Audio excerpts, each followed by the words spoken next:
So, ang lakad natin ngayon, tayo. Bukas, araw ng mga...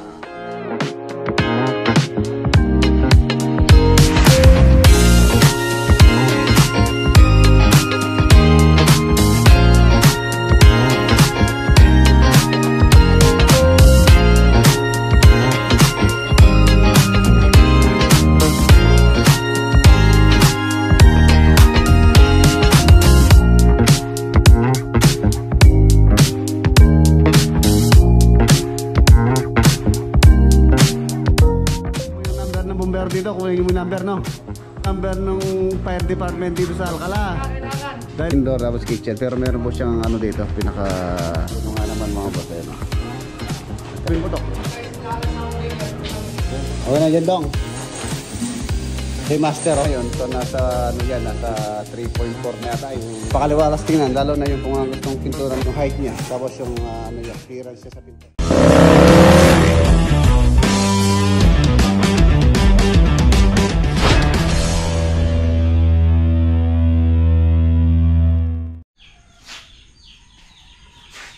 Good morning, and time check, mag-alas 6 po ng umaga.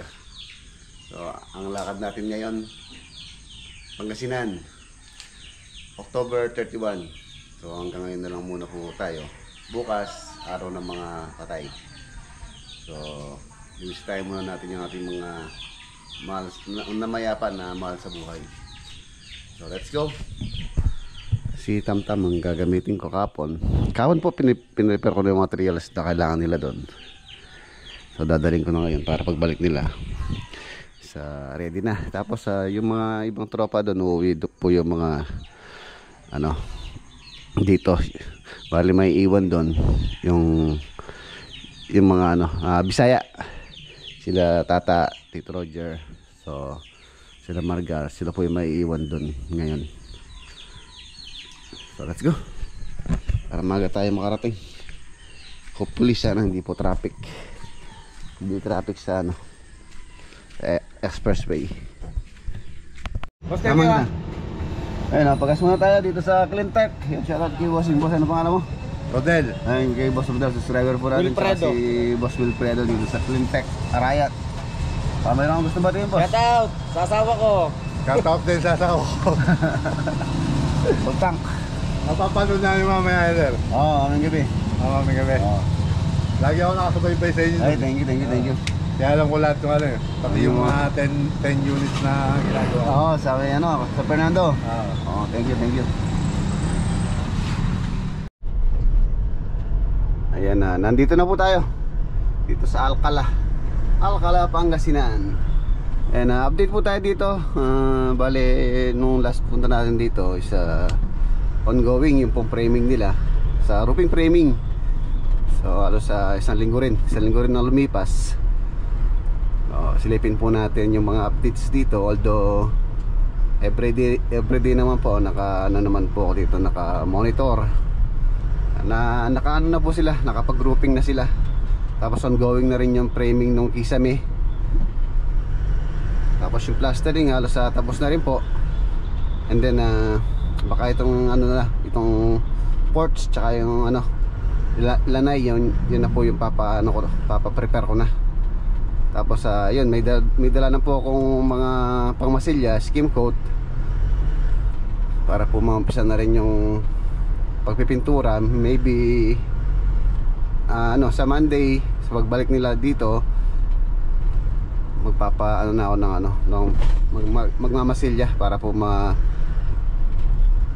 may start na or na rin, pumuti na rin itong ating proyekto. Then pagka natapos na yung ceiling, yun ang mga tiles mga i-prepare natin. Pangasinan once a week kung magpunta po ako rito, minsan lang sa isang linggo. Ayan po kasi yung ating syempre hindi naman tayo pwedeng araw-araw dito or twice a week. Kung kinakailangan na nagka twice a week ako, kung kailangan po talaga magpunta. Tsaka kung kailangan may hatid na materyales, sa minsan inuutos ko na lang sa kay Bayaw. Medyo busy din po tayo, hindi lang po ito yung proyekto na ating sinusupervise. So kaya ayan, ayan, nandito na tayo sa Alcala. Ayan, dumaan lang po ako dito sa palengke ng Alcala. Bumili ako ng may uulam.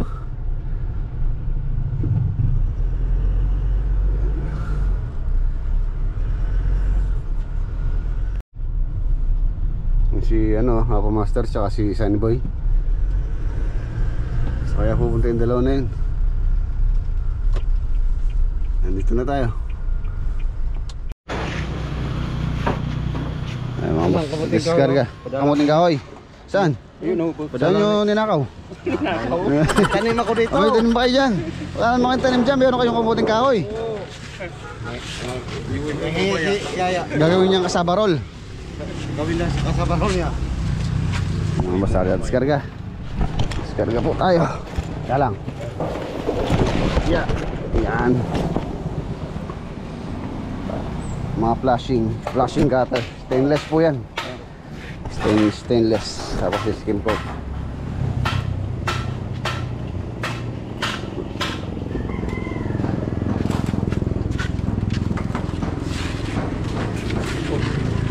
Opo.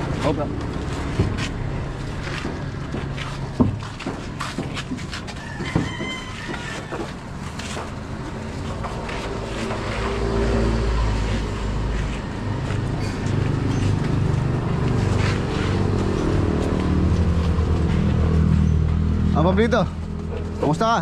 Okay lang. Asan kabayo mo? Kabayo? Walang kabayo? Ay, nakaano ka, cowboy oh.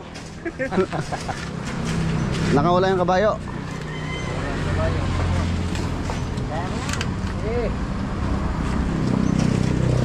Yan skim coat, lagay niya dun sa sa kwarto. Oh, yun di ba mabasa na? Tingin lang mabasa.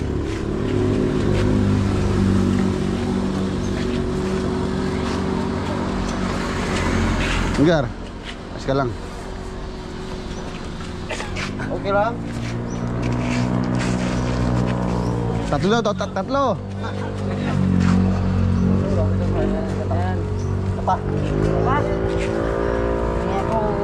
Isa pa, kaya niyan, bata pa yan eh. Si Pablito, wala na, tiguang. Isa pa. Wala, isa lang. Tama na yan, maano na yung buto mo, baka maano ka pa, mabalian ka pa, di na gagaling.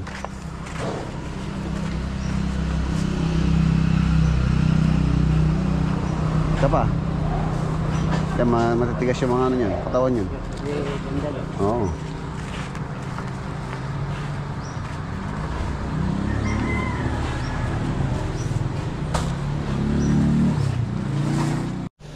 Ito yung binili kong ulam. Papaluto natin. Ayan mga boss oh. Ayos na. Inaano nila itong extension. Wow, baha. Mga makalbugin eh.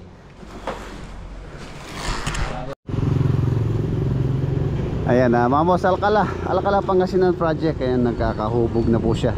Nagkakahulma na. Ano sa yun yung perspective niya oh. Mahawig na sa perspective. Ayan na siya oh.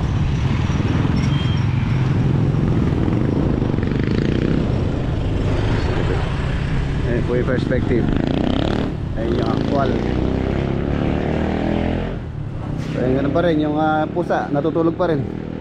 Tapos itong roof na to mga boss, ayan po yung extension. Yung kanyang ports dyan, and then yung plant box. Tapos dito yung kanyang pinaka entrance or access papunta sa ports. Tapos meron pala na doon, which is dito yung location yan, dito sa area na to. Ayun na. Tapos yung ito, yun po sa kabila yan, sa may garahe. Ayan, 3 meters ang header po niyan. Ganon din dito sa sa harapan. Ayan 3 meters po yung pintuan doon. Ito yun, pintuan. Meron siyang fixed dito na glass. Tapos yung kanyang pinaka-main door. Hey, good morning po. Ayan na siya. White ang bubong niya. And then yung kanyang blended accessories, yung gutter, flashing. So stainless po yan. Tapos dito, Ayan, dito sa may ibaba, white din yung roof. Ang ano lang, yung kanyang pinaka-bended accessories dyan is ano, kulay dark brown. Ayan, dito po yan. So inumpisa na rin nila, tulad ng sabi ko kanina. Ayan, inumpisa na rin po nila yung ports. Ayan, ayan na. Ito yung ano niya, hangganan. Tapos doon yung hagdanan ng papanik. Ayan pang plant box dito, no? As spandrel. Ano yung ano hamba mga boss ka. Napakalaki niyan, 1.5 by 3 meters po yung size niyan. And then nag-ano sila, nag-framing ceiling, alos patapos na po yung palitada sa loob. Ayan o, naglilimas si Mang Wanits. Meron na kuya. Ano yung isda na, wala pa? Wala pa. Paano mo dun, baka sumama yung mga isda ha. Saan alam mo ng gurami, wala tugilan na. Pararak, oh masarap yun, masarap paksiw yun.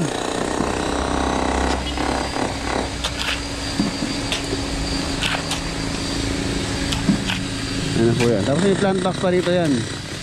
Ayun na yung sliding door na may fix din sa taas yun. So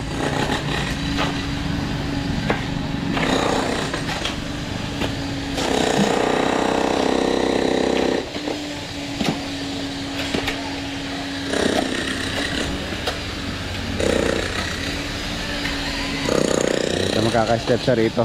Ito yung pinaka living area.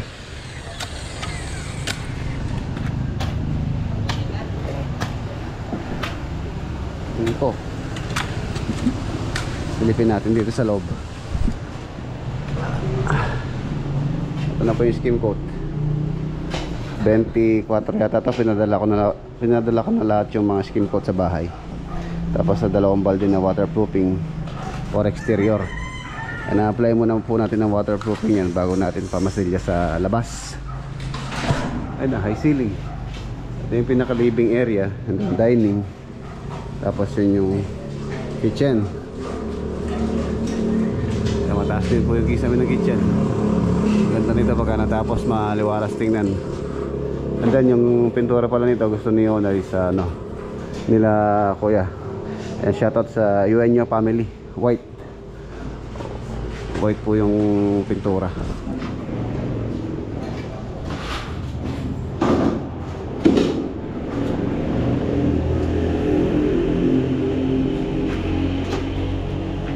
Ay, nakalagay nito mga hamba rito. Ayan.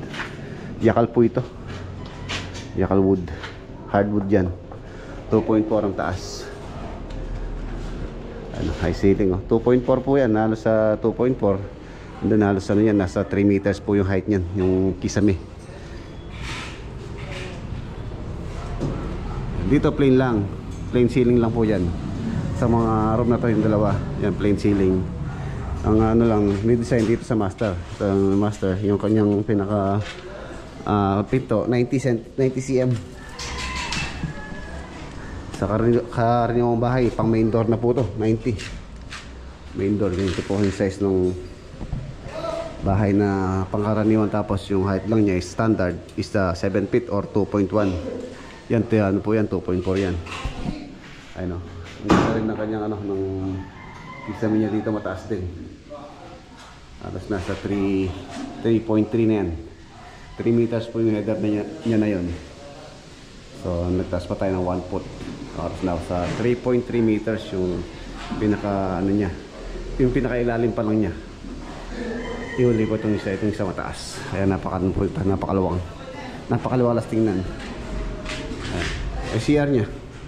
Sa imihamba pa po dyan. 2.4, ganun din. Ayan. 0.7 by 2.4. Mataas po yan. Masagwa kasi yan pagka nilagyan natin ng 7 feet. Ano po siya? Parang malit siyang tingnan kung 7 feet lang ilalagay. Ilang battery dyan? 4. Oh, yun, may grinder pa yan. Tapos may barena.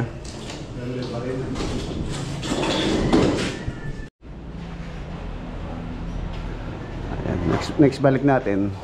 Pagbalik nila, prepare ko na yung pang close dyan. Ayan, may iniistallahan na rin. Luwang ito.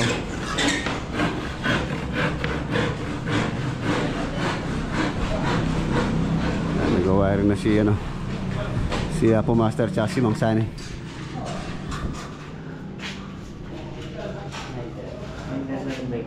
Wow, Schneider yan mga yan. Oy, Sunny Boy, tama kaya yung ginagawa mo na yan? Ah, alam mo yung ano, alam mo yung number ng bumbero dito, kunin mo yung number, no?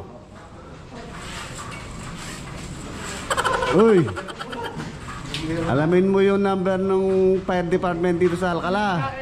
Dahil pagka bukas nitong ilaw nito, para matawagan mo kaagad. Joke lang yan, siyempre. Sigurado yan, basta si Mang Sani pa. Tsaka si Apo Master. At may panel board namin, MCB. Tapos yung kanyang main doon. Miniature. Yan, dito ano yan. Lababo po dito yan. Kitchen. Main door tapos kitchen. Pero meron po siyang ano dito, pinaka division na design dito sa area na to. Tapos may island dito. Ayan. Hihaksakan din yung island, nakabang.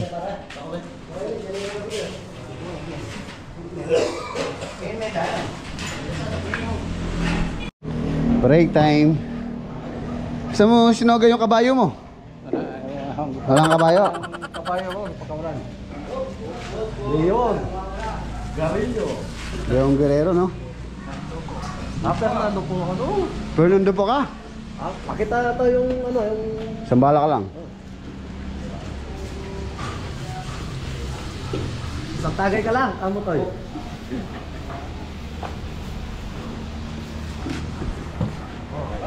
Spread.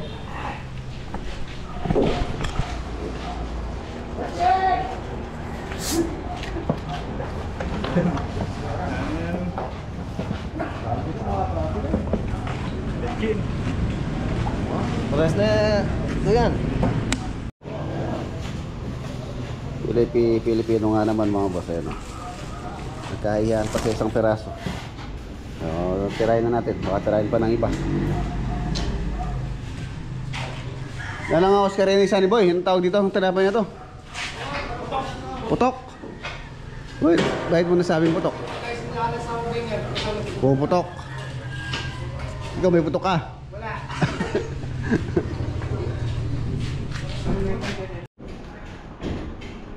Ayan mga boss, nagkaka-forma na.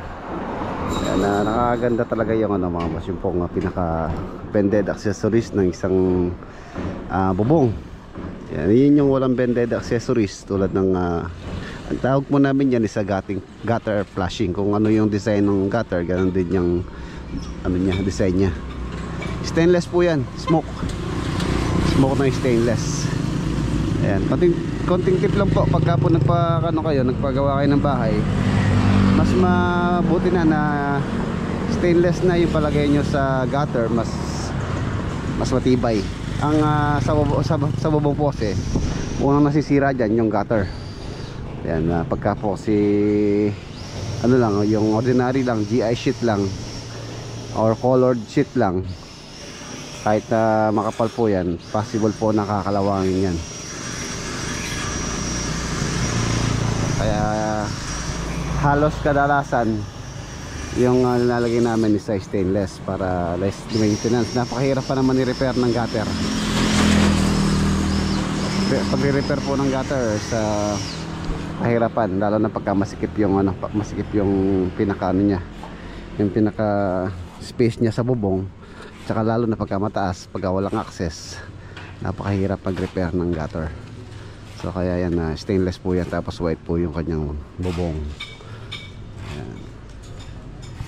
So, parang kailan lang inumpisahan po namin to, kung hindi ako nagkakamali, August, September, October, November, halos ano po ito, magti 3 months na itong November, 3 months. So hopefully sana makuha nating mapinis kahit man lang yung sa loob. Ayan. Manggano kasi yung family Eugenio this coming December, magbabakasyon po yata sila, yung pong owner nitong bahay, yung po nasa ibang bansa, magkakapatid. Maghahabala itong bahay na to mga boss, family house po yan. And nandito lang sa kanilang mga kapatid, isa si Ate Mirna tsaka si Cap. si Kapitan, the rest nasa abroad po sila, pero iba-ibang iba-ibang bansa po sila nandun. So yan. So sa pagbalik namin Monday, paano na ako maglalagay na po ako ng mga magmamasilya dyan sa loob para pumuti na rin habang ongoing yung sa labas. So sa loob finishing na tayo. Tapos yung ceiling materials din, yung pang close sa ceiling, so magpapadala na rin ako dito para po mabilis yung progress ng trabaho. Pagka maraming materials, kompleto yung materials, tapos kompleto din sa tao, so mabilis or marami pong accomplishment na matatapos. Marami nga yung tao pero kulang naman sa supervision, tapos sa walang materials, so dun po yung cost ng delay ng trabaho. Kailangan pagka maraming materials ay maraming tao, supportan mo sa materials, tapos syempre with the supervision din ng kanilang mga foreman, kailangan na i-assign niya sa mga kanya-kanyang gawain para marami yung magiging accomplishment o matapos na trabaho. Ayun na mga boss, maya na po uwi na kami. Alas 3 uwi na kami, 2:30 na. So pag prepare ko na yung mga uuwi, the rest yung pong iba hindi sila uuwi. Magano po sila straight, hindi naman ano yung iba.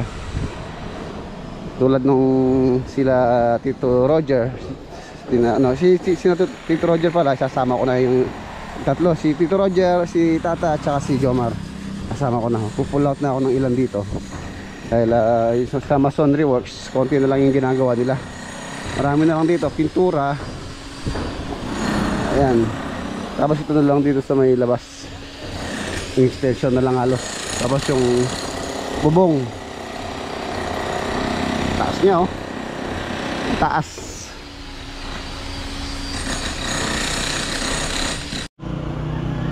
Ay mga boss, uwian na. Ayun na yung mga uwi. May matitirang mga nagtatrabaho dito. 5 yata silang matitira.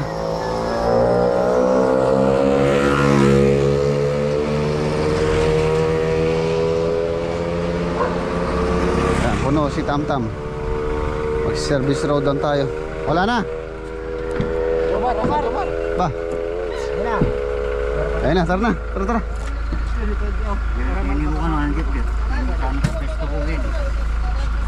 Ay, let's go.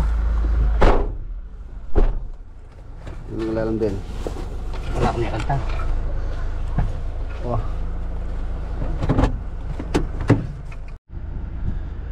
Ayan na mga boss, nandito na po tayo. Time check 6:11 PM. Umalis ko po kami doon mag-alas 3. So halos 3 oras may higit ang biyahe mga boss, dahil po hindi tayo nakadaan sa STX tsaka sa T-Plex. So na-traffic pa tayo. Ayan, pahinga muna. Dito na tayo sa bahay, ginabi na naman tayo.